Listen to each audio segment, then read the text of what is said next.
এই কোরআনের আইন আছে বলে আজ পৃথিবীটা সুন্দর, কথা বলেন ঠিক কিনা? কোরআনের আইন আছে বলে আজ বাংলাদেশটা সুন্দর, কোরআনের আইন আছে বলে আজ আমার আপনার পরিবারটা সুন্দর, কোরআনের আইন আছে বলে আজ আমার আপনার ব্যক্তিগত জীবনটা সুন্দর, কথা বলেন ঠিক কিনা? কোরআনের আইন যদি আমার আপনার ভিতর না থাকে, এই কোরআনের আইন যদি সমাজের ভিতর না থাকে, সমাজ চলবে না।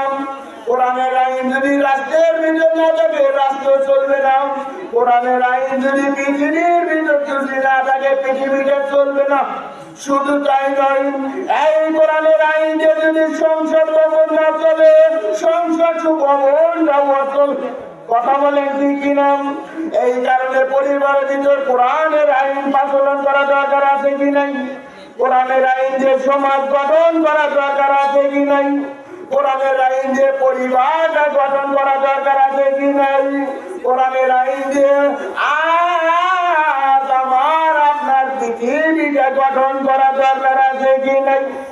কোরআনের আইন যদি থাকে, আজ আমার আপনার ভিতর কোনো প্রকার মারামারি থাকতে পারে না। কোরআনের আইন যদি আছে, মারামারি নাই, কোরআনের আইন নাই, মারামারি ব্যবহার কর, কথা বলেন ঠিক কিনা? এই কারণে আমার প্রিয় সম্মানিত মুসলমান মা এবং ভাই বোনেরা, এই কোরআন এমন একটা কিতাব, যেই কিতাবের ভিতরে বিন্দু পরিমাণও ভুল নেই। জোরে জোরে বলেন সুবহানাল্লাহ।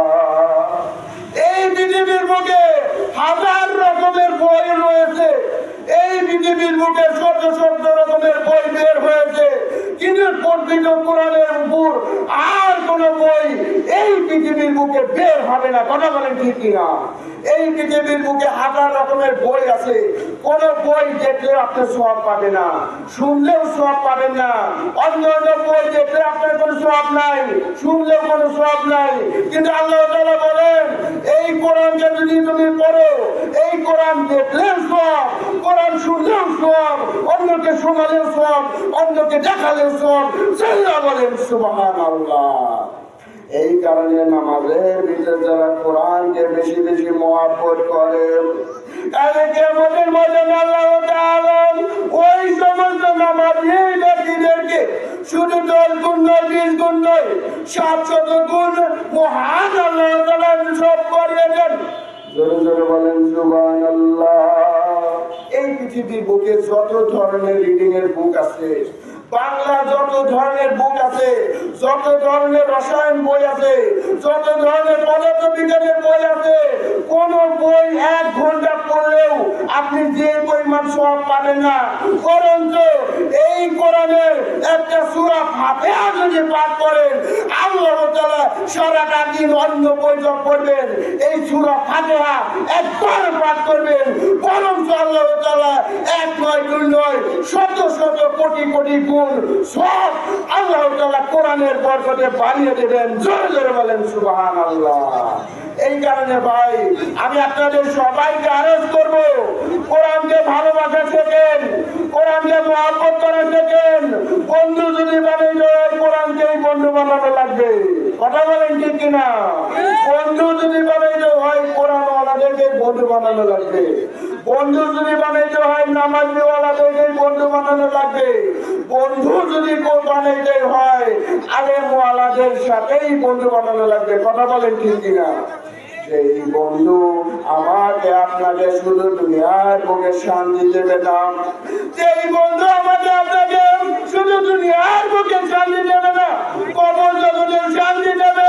বন্ধু তার নাম হচ্ছে পবিত্র কোরআন। জোরে জোরে বলেন সুবহানাল্লাহ। সেই বন্ধু আমাকে শুধু দুনিয়ার বুকে সম্মান দেবে না, কবর জগতের সম্মান দেবে। বন্ধুটার নাম হচ্ছে কোরআন, কথা বলেন ঠিক নাম। সেই বন্ধু আমাকে আপনাকে জান্নাতের পথ দেখাবে, বন্ধুটার নাম হচ্ছে কোরআন, কথা বলেন ঠিক কিনা?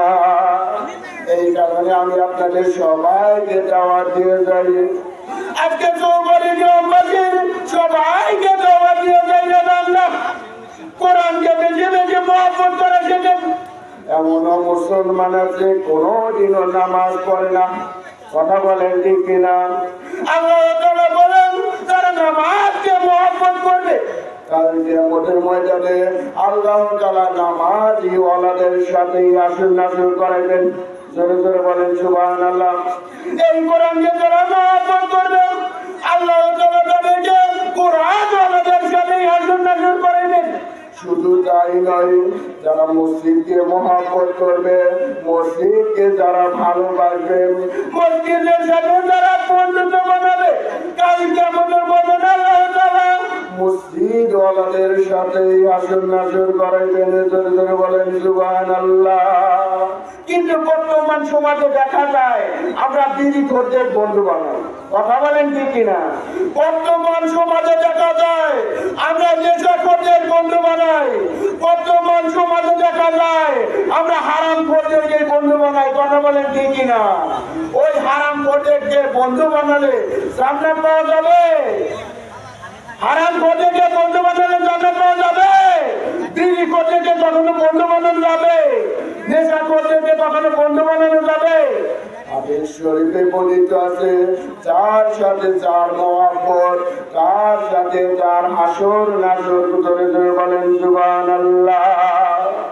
এই কারণে দুনিয়ার বুকে আমি আপনি যদি বিড়ি খোরদের সাথে বন্ধু বানাই, কিয়ামতের ময়দানে আল্লাহ তাআলা বিড়ি খোরদের সাথে হাসর নাসর করাইবে। হিন্দু মুসলিম ভাই ভাই একসাথে পান বিড়ি সিগারেট খাই। জোরে জোরে বলেন নাউযুবিল্লাহ। এই কারণে হিন্দু ভাইদেরকে কখনো বন্ধু বানানো যাবে না। বানাবেন, কিন্তু কোরআনের ক্ষেত্রে হিন্দু ভাইদেরকে জানাতে কোরআন অনুসরণ করে না। কথা বলেন ঠিক কিনা? কোরআনকে বেশি বেশি মহব্বত করবেন, জীবনটা কোরআনের জন্য দিবেন। আল্লাহ তাআলা এই মাদ্রাসাকে বেশি বেশি মহব্বত করবেন, মাদ্রাসাকে ভালোবাসবেন। শুধু তাই নয়, এই মাদ্রাসা থেকে একজন নেককার সন্তান তৈরি হয়, এই মাদ্রাসা থেকে একজন আলেম তৈরি হয়, এই মাদ্রাসা থেকে একজন মুয়াজ্জিন সাহেব তৈরি হয়, এই মাদ্রাসা থেকে একজন ইমাম সাহেব তৈরি হয়। একজন নেককার সন্তানের কি দাম? আল্লাহ তাআলা যখন ওই নেককার সন্তানের পিতা মাতা যখন কবরের ভিতরে চলে যাবে, ওই নেককার সন্তান যদি মৃত বাবা মায়ের জন্য জানাজা নামাজটা পড়ায়, ওই নেককার সন্তানের মতো একজন বাবা মা এই পৃথিবীর বুকে আর কোথাও নাই। কথা বলেন ঠিক কিনা? এই কারণে নামাজকে মহব্বত করবেন, কোরআনকে মহব্বত করবেন, মাদ্রাসাকে মহব্বত করবেন। আমি আপনাদের কাছে দোয়া চাই, আল্লাহ পাক কথাগুলোর উপর বুঝে শুনে আমল করার তৌফিক দান করেন। আপনারা সবাই আমার জন্য দোয়া করবেন। ওয়া আখিরি দাওয়ানা আলহামদুলিল্লাহ। আসসালামু আলাইকুম ওয়া রাহমাতুল্লাহি ওয়া বারাকাতুহু।